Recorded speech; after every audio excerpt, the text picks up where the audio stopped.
Qué bendición estar una vez más aquí en este programa de Biblia Fácil y tenerte a ti del otro lado viendo este programa. Bienvenido, ya comenzó el programa de estudio bíblico semanal. Y como siempre, yo te espero aquí con Biblia en mano y seguramente tú también estás esperando allí con un cuaderno, alguna hoja para tomar anotación de algunas cosas importantes y para comprobar si todo lo que hablamos aquí está basado en la palabra de Dios. Y qué bueno es que cada semana, en cada programa, en cada capítulo, estemos paso a paso encontrando maravillosa revelación de la gracia, del amor y la misericordia divina. Un grande abrazo para ti que estás viendo el programa, ya sea en casa, en cualquier otro lugar, con la familia o solo, en un hospital probablemente. Que Dios pueda darte la fortaleza necesaria y ten la seguridad que un día vas a salir de allí. Aun cuando el diagnóstico sea muy desfavorable, un día Dios vendrá, Jesús volverá para colocar punto final al dolor y a todas tus lágrimas. Bienvenido entonces una vez más a tu programa de Biblia Fácil. Y tú ya sabes que yo aquí en mi mano siempre presento un DVD que está disponible para que puedas solicitarlo ahora mismo. Tú que estás viendo este programa puedes solicitarlo a través de nuestro número de WhatsApp, que es el +5512 9810 1460. Un DVD que grabamos en Israel, donde está toda la temática que estamos aquí desarrollando en esta temporada, junto a 6 amigos que nos visitan de diferentes países. Así que ya sabes, solicítalo ahora mismo y obtén este material. Te recuerdo una vez más que es totalmente gratis. Muy bien, y estamos aquí junto a amigos que representan a diferentes países. Uruguay, Paraguay, Argentina, Bolivia, Perú, personas que vinieron desde sus países dejando sus hogares por este tiempo para poder aquí estudiar la Biblia. Mas este es un tiempo invertido y un tiempo que vale la pena. Nos alegra entonces recibirlos una vez más, saber de que estamos juntos en esta caminata acompañando a Jesús en ese ministerio que realizó en nuestro favor. Vamos a abrir la Biblia. Lo hacemos siempre con disposición, con alegría y antes de que Cristo vuelva, Él realiza un juicio para determinar quiénes van y quiénes no van. Entonces hoy vamos a ver qué evidencias nos muestra la Biblia de que ese juicio va a terminar o que la gracia se va a terminar y qué cosas ocurrirán. ¿Existe alguna fecha? Vamos a ver si existe. Muy bien, vamos a hacer un breve repaso. Ya mencionamos que Salmos es una colección de himnos que eran entonados en el santuario y un salmo que nos ayudó mucho para comprender el ministerio de Cristo es el Salmo 77. Salmo 77:13 dice: tu camino, oh Dios, está en el santuario. ¿Qué Dios tan grande como tú? Entonces el camino que recorrió Cristo estaba todo prefigurado en el santuario, ya sea a través de los muebles, de las fiestas o del ministerio y servicios que se realizaba en el santuario. Los muebles representaban, los muebles del atrio, a la primera venida de Jesús o al sacrificio de Jesús. Jesús, cuando entró al atrio, fue nuestro sacrificio. Cuando entró al lugar santo, fue nuestro sacerdote. Entonces, si el camino de Dios está en el santuario, ya acompañamos un poco de ese ministerio. Juan 1:14 dice que el Verbo se hizo carne y habitó entre nosotros. Vimos allí de cerca que esa palabra habitó viene del griego eskenosen, que es una palabra nueva, es un neologismo, una palabra nueva, que Juan coloca allí para decir que Jesús tabernaculó con nosotros. Jesús colocó su tienda con nosotros. Jesús acampó con la humanidad. Estuvo 30 años en el campamento.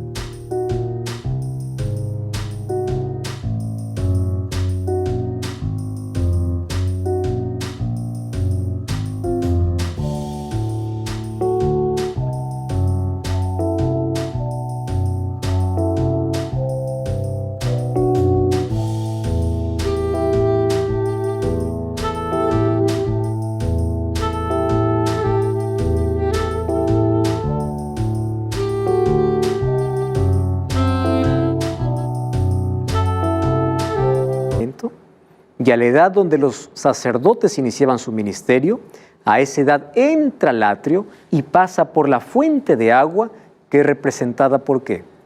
Por el bautismo. ¿Y en qué año Jesús fue bautizado? ¿Recuerdan que hay una profecía que ya vimos? Que Jesús fue ungido, como dice Daniel, o bautizado, en el año 27.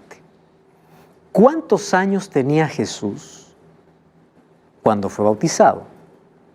30 años. Parece que hay una discordancia, ¿no? ¿Cómo es que Jesús va a tener 30 y el año es 27? No cuadra. ¿Cómo es que Jesús va a tener 33 y muere en el año 31? Nosotros ya hablamos aquí un poquito del cambio de los calendarios, ¿verdad? El calendario hebreo, que es el calendario que la Biblia presenta. Hubo un calendario romano, que fue llamado el calendario juliano, porque fue Julio César quien hizo ese calendario. Y después hubo un calendario gregoriano, que es el nuestro, en el cual nosotros nos regimos. Sin embargo, nuestro calendario está contemplado que hay una división en la historia, antes de Cristo y después de Cristo. Entonces, ¿quién hizo esa división? ¿En qué momento el calendario o la fecha del calendario cambió? Resulta que en el siglo XII de nuestra era, que es la era cristiana, apareció un monje llamado Dionisio. Y fue Dionisio quien, haciendo los cálculos, colocó al año 0 cuando en Roma se estaba viviendo el año 753 de la fundación de Roma. Entonces él hizo todos los cálculos y dijo, bueno, Jesús pudo haber nacido en el año 753 de la fundación romana. Y al año 753 lo colocó el año 0 para dividir la historia, el antes y después de Cristo. Solo que en su cálculo, que no fue correcto, después ya fue muy complicado nuevamente hacer la corrección, se quedó que Jesús nació justamente en el año 0. Solo que cuando Dionisio colocó el año 0, Jesús ya tendría 3 años. Jesús no nació en el año 753 de la fundación romana, sino en el año 750 aproximadamente de la fundación romana. Entonces, por eso que ahí está la diferencia o la incoherencia entre la edad de Jesús y el año del calendario. Pero cuando nosotros hacemos los cálculos correctos, Jesús fue bautizado en el año 27. ¿Y cómo sabemos que fue bautizado en el año 27? Para eso, miren, el libro de Lucas capítulo 3 nos ayuda a comprender mucho mejor. Lucas capítulo 3 nos narra la historia del bautismo de Jesús. Es un evangelio que presenta algunos detalles interesantes. Dice así, versículo 1, en el año 15 del imperio de Tiberio César, coloco una fecha, en el año 15 del imperio de Tiberio César, siendo gobernador de Judea Poncio Pilato y Herodes tetrarca de Galilea, su hermano Felipe, tetrarca de Ituria y de la provincia de Traconite, y Lisanias, tetrarca de Abilinia, y empieza ya a contar. ¿Para qué? Para decir que Juan el Bautista estaba bautizando. Vamos al versículo 21. Aconteció que cuando todo el pueblo se bautizaba, también Jesús fue bautizado y orando se abrió el cielo. Entonces aquí nos coloca la fecha. ¿Cuál es la fecha que coloca Lucas? Dice en el año 15 del imperio de Tiberio César. Entonces cuando vamos a la historia, el año 15 de Tiberio César, ¿cuál era? Era el año 27. ¿Correcto?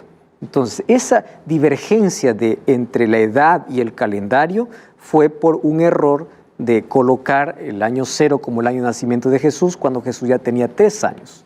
Quien hizo ese cambio fue un monje llamado Dionisio en el siglo XII de nuestra era.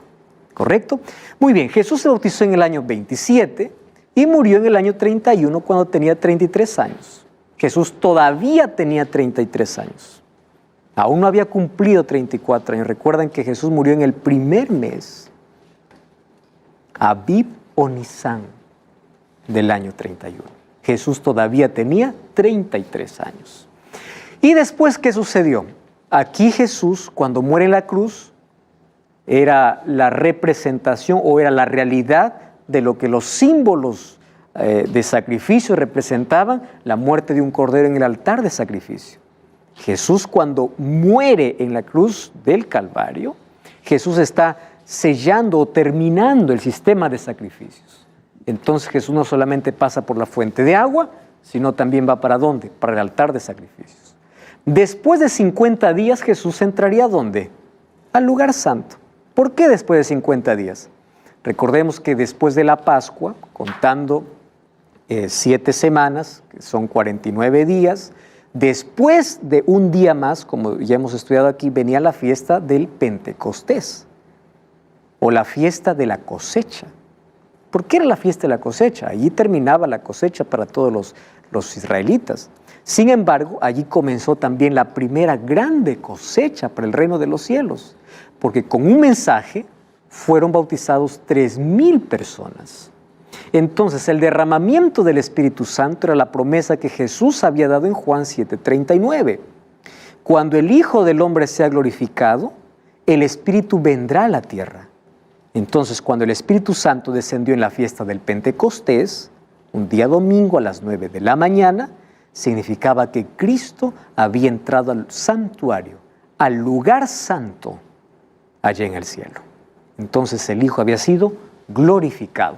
Y después encontramos otra profecía en Daniel 8:14, diciéndonos el momento que Jesús entraría al lugar santísimo. Por 1810 años, desde el año 31 hasta 1844, Jesús estaba asumiendo la función de intercesor, de sacerdote, lo que hacía el sacerdote en el servicio diario, que ya hemos visto en las otras lecciones aquí. Pero a partir de 1844, Jesús asume una nueva función, la función sumo sacerdotal. ¿Cuál es la diferencia? De que allí comienza un juicio para la tierra. ¿Cómo sabemos eso? Hay una profecía que es la profecía más larga de la Biblia, Daniel 8:14, cuando dice 2,300 tardes y mañanas el santuario será purificado. ¿Qué santuario? Celestial, porque el santuario terrenal ya había sido destruido. Tarde y mañana representa un día, y un día en profecía equivale a un año. 2,300 tardes y mañanas equivale a 2,300 años. Daniel 9:27 nos dice cuándo inicia esa profecía. Esa profecía está dividida en 2 periodos, 70 semanas para el pueblo judío, y después de esas 70 semanas, sumando la fecha, llegaría hasta el día de la purificación del santuario. ¿Cuándo comenzaría todo eso? En el año 457, cuando Artajerjes daría la orden para reconstruir los muros de Jerusalén. Las 70 semanas, ¿cuándo terminan? En el año 34, con la muerte de Esteban.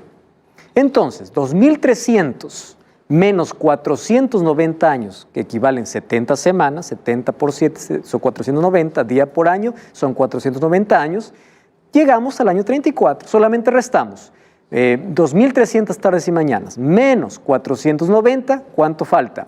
1,810.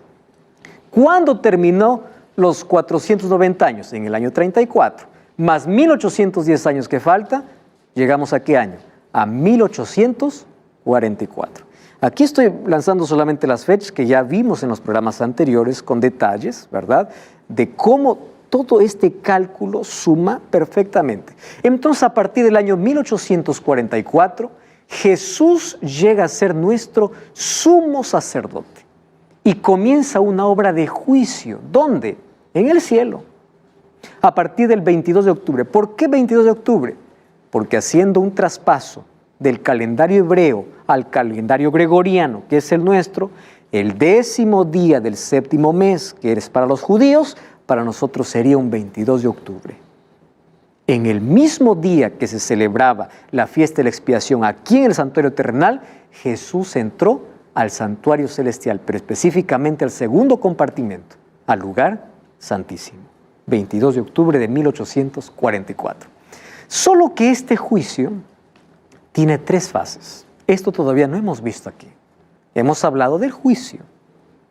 Pero este juicio tiene 3 momentos diferentes. Y a estas 3 fases nosotros llamamos como un juicio preadvenimiento, juicio comprobatorio y juicio ejecutivo. En la primera fase de juicio es donde se determina quién se salva y quién se pierde. En la segunda y en la tercera fase de juicio, solamente es la aplicación de la sentencia. No hemos estudiado hasta hoy todavía las fases. Hoy vamos a ver, por lo menos, esa primera fase. Vamos al libro de Daniel, capítulo 7. Y ahí vamos a ver cómo Jesús entra en esa primera fase de juicio. Miren, Daniel capítulo 7, versículo 9 y versículo 10. Dice así: estuve mirando hasta que fueron puestos tronos, y se sentó un anciano de días, cuyo vestido era blanco como la nieve, el pelo de su cabeza como lana limpia, su trono llama de fuego, las ruedas del mismo fuego ardiente. Ustedes saben que estas mismas características describe Juan en el capítulo 1 de Apocalipsis para Jesús. Y dice así: un río de fuego procedía y salía de delante de él. Millares de millares le servían. Millones de millones asistían delante de él. El juez se sentó. Estudiamos en el capítulo anterior. ¿Quién es el juez? Cristo. ¿Y qué sucedió? Y los libros fueron abiertos. ¿Qué libros? Registros de nuestra vida. Entonces, el juez cuando se sienta, comienza un juicio. Este juicio va a determinar quiénes van al cielo y quiénes no.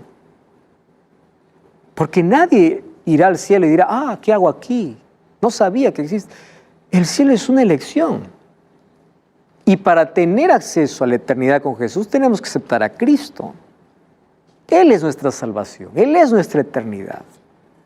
Ahora, este juicio preadvenimiento es interesante comprenderlo a la luz de Apocalipsis 14, cuando dice: la hora de su juicio ha llegado.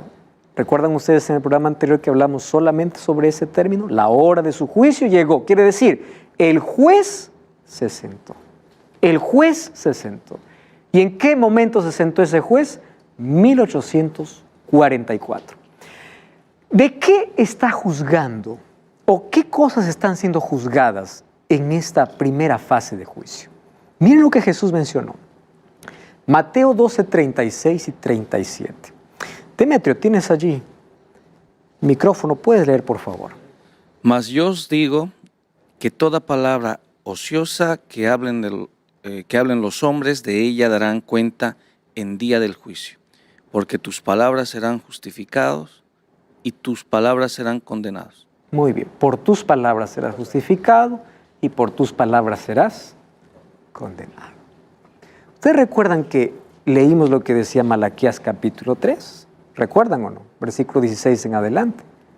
Dice: cuando ustedes se quejaban, ¿por qué el impío progresa? ¿De qué sirve servir a Dios? ¿De qué sirve guardar su ley? Yo los escuché. ¿Y dónde fueron registradas? En un libro. ¿Y qué cosa está diciendo aquí Jesús? De toda palabra ociosa que ven los hombres darán cuenta. Tengamos cuidado. Nuestras palabras hieren, destruyen o construyen o edifican. Nuestras palabras abren heridas o sanan. Hay violencia verbal, ¿verdad? Que a veces puede doler más incluso que la violencia física. Entonces, nuestras palabras incluso irán en contra de nosotros porque todas están siendo registradas. Ahora, no solo las palabras. Eclesiastés 12, 13 y 14 dice: el fin de todo el discurso oído es este: teme a Dios y guarda sus mandamientos. Esto es el todo del hombre, porque Dios traerá toda obra. Es decir, lo que dices y lo que haces. Nuestras acciones están fielmente registradas. La Biblia habla de libros, porque eso era lo que los profetas veían y conocían, ¿no?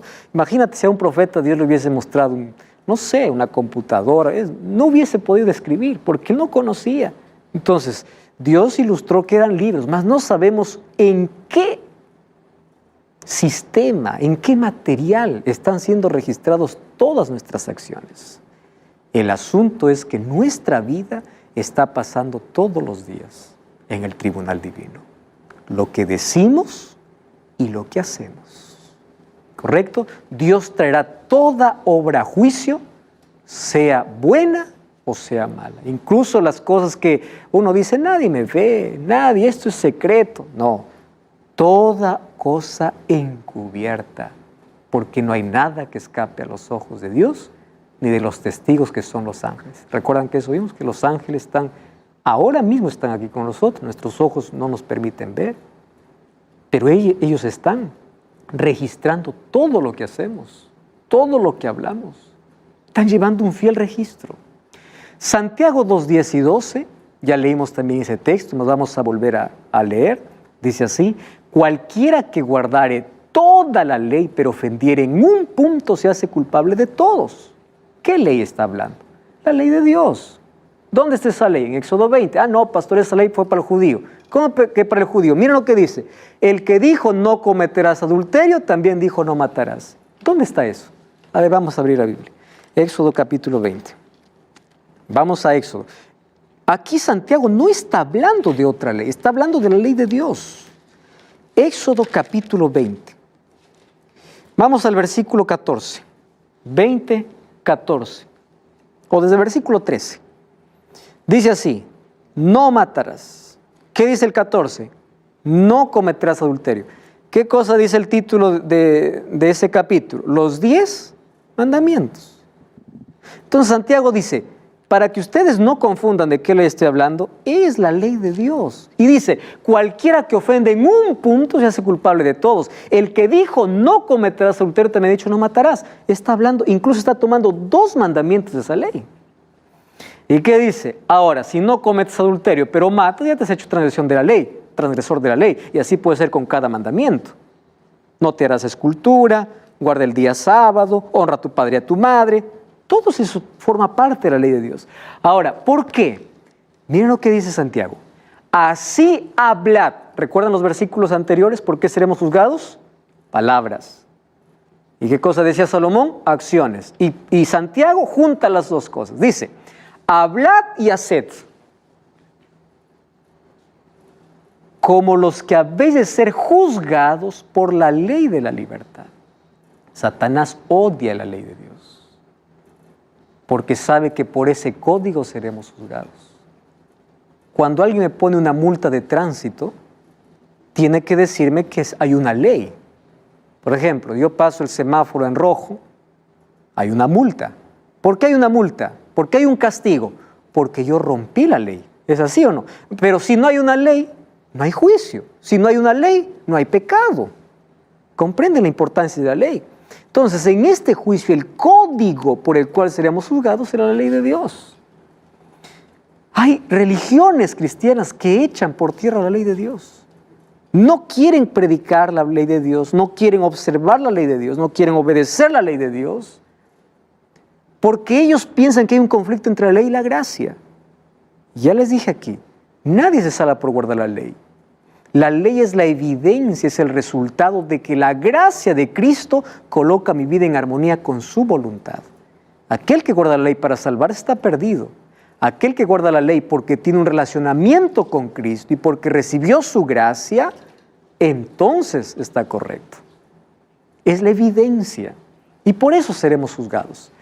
Entonces, amigos, en esta primera fase hay un detalle que tenemos que ver.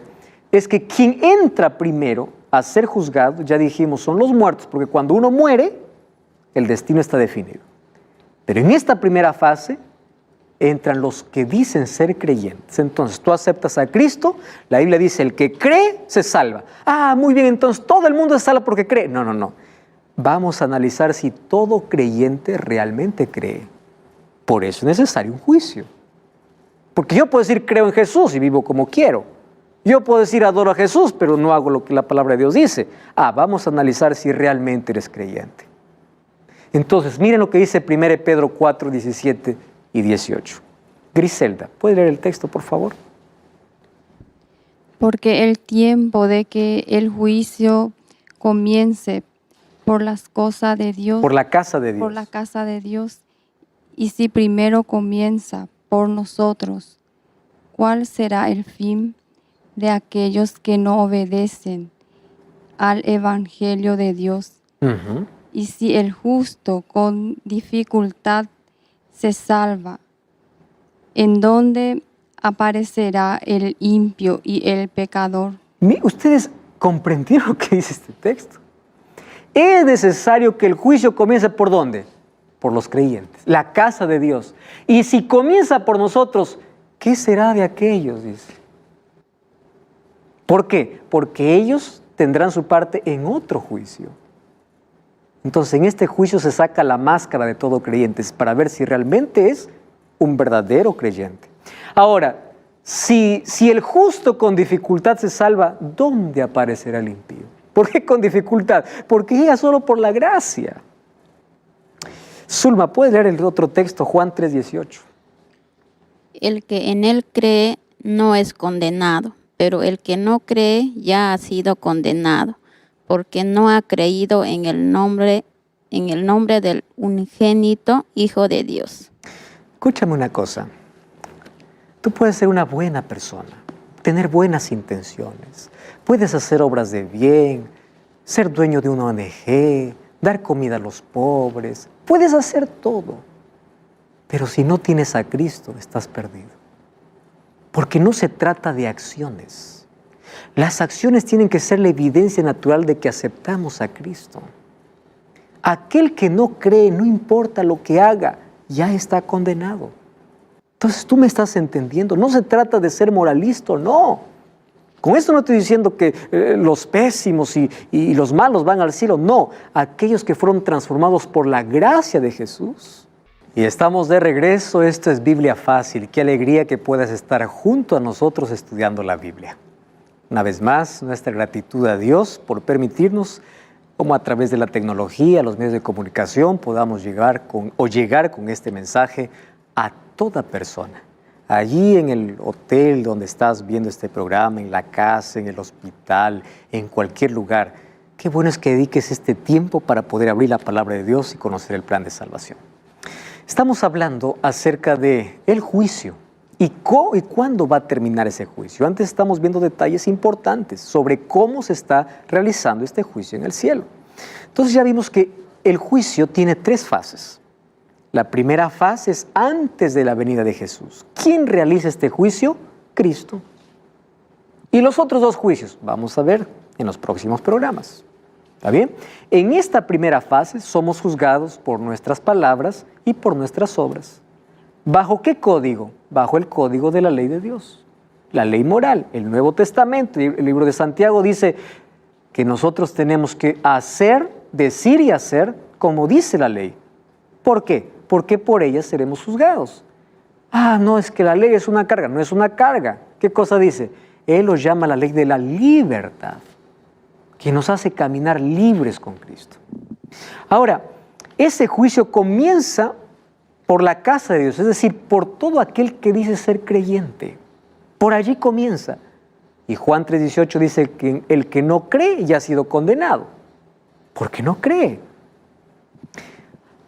Los falsos creyentes serán eliminados. La fe de los genuinos creyentes y su unión con Cristo será reafirmado ante el universo y los registros de sus pecados serán borrados. Entonces, en esta primera fase de juicio, que dice ser creyente, ahí está siendo analizado su vida. Y el que no es creyente, el que dice no creer en Dios, él ya eligió su destino. Correcto. Pero aún así hay registros de todos en el cielo. Vamos a ver en qué momento se van a ver los registros de aquellos que no fueron creyentes. Entonces, en esta primera fase, cuando Cristo salga ya del lugar santísimo, todos los archivos de los creyentes sinceros, de los que han hecho la voluntad de Dios, serán esos archivos eliminados. El santuario será totalmente purificado. No habrá más registro, pero de no todos los registros están eliminados, porque finalmente Cristo terminará con el pecado cuando termine con Satanás, con los pecadores, es decir, con aquellos que eligieron su suerte con él. Eso lo veremos en las otras fases de juicio. Muy bien, ¿cuándo Jesús sale del santuario? Vamos al libro de Apocalipsis capítulo 3. Mira lo que dice Apocalipsis, último libro de la Biblia. Apocalipsis capítulo 3, vamos a leer versículo 7. Dice el ángel, escribe el ángel de la iglesia en Filadelfia, esto dice el santo, el verdadero, el que tiene la llave de David. Miren lo que dice, el que abre y ninguno cierra, y el que cierra y ninguno abre. Presten atención, llave significa autoridad. ¿Quién es el santo, el que tiene la llave? Cristo. Cuando Él abre, no hay ser humano que pueda cerrar. Jesús dijo, el que viene a mí no lo echo fuera. Por más que alguien te impida, por más que alguien te agarre, por más que haya circunstancias, vienes a mí, no te echo fuera. Pero cuando se cierra, nadie abre. Entonces, ese momento cuando Jesús sale del santuario, nosotros conocemos como el momento del cierre de la puerta de la gracia. No existe en la Biblia en ningún momento un término que diga la puerta de la gracia se cerró.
Pero sí existe el concepto del cierre de la gracia. ¿Cómo? Vamos a Mateo capítulo 25. Mateo 25 es una parábola muy conocida. Parábola de las 10 vírgenes. Ustedes han escuchado probablemente alguna vez. Y allí dice: el reino de los cielos será semejante a 10 vírgenes que tomando sus lámparas salieron a recibir al esposo. 5 eran prudentes y 5 insensatas. Ojo, todos eran creyentes porque todos esperan al esposo. ¿El esposo quién es? Cristo. ¿Correcto? Las prudentes tomaron aceite juntamente con sus lámparas, se tardó el esposo, cabecearon todas, se durmieron. A la medianoche se oyó un clamor: aquí viene el esposo, salid a recibirle. Entonces todas aquellas vírgenes que se levantaron y arreglaron sus lámparas. Las insensatas dijeron a las prudentes: danos de vuestro aceite porque nuestras lámparas se apagan. Las prudentes respondieron: para que no nos falte a nosotros ni a vosotras, id a las que venden, comprad y luego venid. Pero mientras ellas iban, vino el esposo, las que estaban preparadas entraron a las bodas. ¿Y qué cosa dice allí? Se cerró la puerta. ¿Qué sucede cuando se cierra la puerta? Vinieron también las otras vírgenes diciendo: Señor, ábrenos. Y él respondiendo dijo: de cierto os digo, no os conozco. ¿Las 10 estaban esperando, sí o no? ¿Cuál es la diferencia? Aceite. ¿Qué representa el aceite en la vida o en la Biblia? El Espíritu Santo. Hay personas que solamente tienen la lámpara, pero no tienen el Espíritu. ¿Cuál es la evidencia del Espíritu en la vida? El fruto del Espíritu. Eso ya hablamos aquí. No es el don del Espíritu, es el fruto. ¿Y cuál es el fruto del Espíritu? Amor, gozo, paz, paciencia, benignidad, bondad, fe, mansedumbre y templanza, como dice Gálatas capítulo 5. Es la evidencia. Entonces, un creyente, miren, sincero, fiel y honesto, hace la voluntad de Dios y tiene el fruto del Espíritu.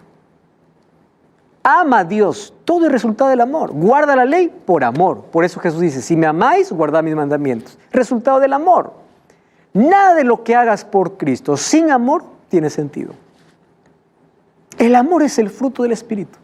Y los que entran, dice, a la fiesta, ¿quiénes son? Aquellos que tuvieron aceite y lámparas, palabra y espíritu. Y la puerta se cerró. Qué triste, ¿verdad? Ahora, miren lo que dice la Biblia sobre esta puerta cerrada. Apocalipsis 22:11 dice: el que es injusto, sea injusto. Un momento en el cielo se escuchará esta orden: el que es inmundo, siga inmundo. El que es justo, practique la justicia. El que es santo, siga santo. Quiere decir que en un momento de la historia llegará que el perdido no podrá salvarse y el salvo no podrá perderse. ¿Qué momento es ese? Cuando Jesús deje de ser intercesor, salga del santuario y todo se haya cerrado. Se acabó. ¿Cuándo ocurre eso? Antes de la venida de Jesús. Por allí hay una creencia dispensacionalista, que es una creencia absurda, Dice, no, los seres humanos tendrán oportunidad porque Cristo va a venir, va a robar a su pueblo, el arrebatamiento secreto. Después aquí van a haber 7 años junto con el anticristo de oportunidad y después nuevamente va a volver Jesús por aquellos que se arrepintieron después. ¿Dónde está eso en la Biblia? La única oportunidad de salvación es antes que Cristo salga del santuario. Porque cuando Cristo sale del santuario, el caso de la humanidad está decidida. No hay segunda oportunidad, la oportunidad es hoy. Por eso es que el llamado de la Biblia es, si oyeres hoy su voz. Cristo dice, yo estoy a la puerta, no estaré, no estuve, estoy. El llamado para la salvación es el presente, mientras hay vida. No es en el pasado ni es en el futuro, ahí está la urgencia del Evangelio. Mira lo que dice Daniel 12:1. En aquel tiempo se levantará Miguel. Miguel es un título para Cristo. Cuando entra en conflicto para defender a sus hijos. El gran príncipe que está de parte de los hijos de tu pueblo. Será tiempo de angustia cual nunca hubo desde que hubo gente hasta entonces. Pero en aquel tiempo será libertado. ¿Quiénes? Tu pueblo. ¿Quiénes son tu pueblo? Los que se hayan escritos, ¿dónde? En el libro. ¿Recuerdan ustedes cuando los discípulos vinieron allí felices? Señor, en tu nombre sacamos fuera demonios, en tu nombre hicimos. Jesús le dice en Lucas 10:20, alégrense si vuestros nombres están escritos en el libro de la vida. Eso es la mayor satisfacción. ¿Quiénes serán libertados? Los que están escritos en el libro. Ahora, miren lo que dice el texto. Se levantará Miguel. ¿Recuerdan ustedes en el capítulo 7, Jesús se sienta? Y aquí en el capítulo 12, se levanta. Quiere decir que acaba la obra de juicio. Solo que cuando acaba la obra de juicio, ¿qué cosa habrá sobre la tierra? Tiempo de angustia, cual nunca hubo. ¿Cómo será ese tiempo de angustia? Será diferente para los hijos de Dios de una manera y para los impíos de otra manera. ¿Cómo será para los hijos de Dios? Miren lo que dice Jeremías 30, versículo 7. Ah, cuán grande es aquel día. Tanto que no hay otro semejante a él. ¿Recuerdan lo que dice Daniel 12? Un tiempo cual nunca hubo. ¿Qué dice Jeremías? No hay otro semejante a ese tiempo. Tiempo de angustia para Jacob, pero de ella será librado. ¿Qué cosa dice Daniel 12? ¿Quiénes serán librados? Los que sean escritos en el libro. ¿Cómo se llama ese tiempo de angustia? Se llama tiempo de angustia de Jacob. ¿Quiénes pasarán ese tiempo de angustia? Los hijos de Dios. ¿Y por qué tiempo de angustia de Jacob? Porque la angustia que pasará el pueblo de Dios será semejante a la que pasó Jacob antes de encontrarse con Esaú. Esa historia está en el libro de Génesis. Yo aquí he colocado algunas características. Miren, Jacob fue amenazado de muerte por Esaú. Los hijos de Dios serán amenazados de muerte. Satanás llevó a Esaú a marchar contra Jacob. Satanás incitará a los impíos a destruir a los hijos de Dios. ¿Saben por qué? Ahora les voy a explicar. Porque ellos estarán viviendo plagas y ellos pensarán que esas plagas son por causa de ese grupo rebelde que no obedeció un decreto dominical que según Apocalipsis 13 se dará muy pronto. Satanás se esforzó para imponer sobre Jacob el sentimiento de culpa. ¿Saben cuál será la mayor angustia? La angustia mental. Porque los hijos de Dios estarán allí pensando, Dios me habrá perdonado. ¿Ustedes saben qué es la peor angustia? ¿Habré recibido el perdón de Dios? Pero no saben que cuando Cristo salió del santuario, ¿qué cosa hizo con esos archivos? Fueron eliminados para siempre. Pero eso será una angustia para ellos, la angustia mental. Ahora miren, Jacob se había arrepentido previamente. Claro, los hijos de Dios se habían arrepentido mientras Cristo esté, ¿dónde? En el santuario. Jacob venció no por la fuerza física, sino por la entrega. Los hijos de Dios, ¿cómo vencerán? Por su entrega a Dios, no por su fuerza. Cristian. Pastor, mi pregunta es, ¿qué yo debo hacer para figurar en el libro de la vida? Muy bien. Creo que eso es mi angustia. Muy bien. Y realmente figura. Y qué lindo es que podamos tener esa angustia, aunque no nos gusta la palabra angustia, pero es nuestra preocupación. Para que mi nombre pueda estar en el libro de la vida, es simple, más complejo para muchos. Yo tengo que renunciar a todo y entregarme completamente a Cristo. Mi entrega a Cristo, es Cristo quien coloca mi nombre en su libro. Y sabes, eso se demuestra de manera pública. El momento del bautismo, tú estás demostrando públicamente que tu vida le pertenece a Cristo. El bautismo, no es que en el bautismo te entregas a Cristo, tú te entregas antes. Pero en el bautismo demuestras que tu vida has entregado a Cristo y a partir de ahí vas a caminar con Él. Entonces allí donde tu nombre se escribe en el libro de la vida. Y el asunto es mantener nuestro nombre allí. ¿Cómo permanece nuestro nombre allí? Porque un momento puede salir cuando siempre caminamos al lado de Jesús. ¿Correcto? Muy bien. Los hijos de Dios tendrán tiempo de angustia. Y los impíos. Miren lo que dice Apocalipsis 15:8.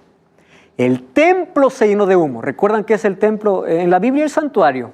Estuvimos en la primera lección aquí. Templo, santuario, tabernáculo son sinónimos. El santuario se llenó de humo por la gloria de Dios y por su poder. Nadie podía entrar en el templo hasta que se hubiesen cumplido las 7 plagas de los 7 ángeles. Es decir, las 7 plagas no tocarán a los hijos de Dios. ¿A quiénes tocarán? Aquellos que no hicieron de Jesús su abogado en el juicio. Aquellos que están perdidos. Si ustedes revisan Apocalipsis 16, es triste.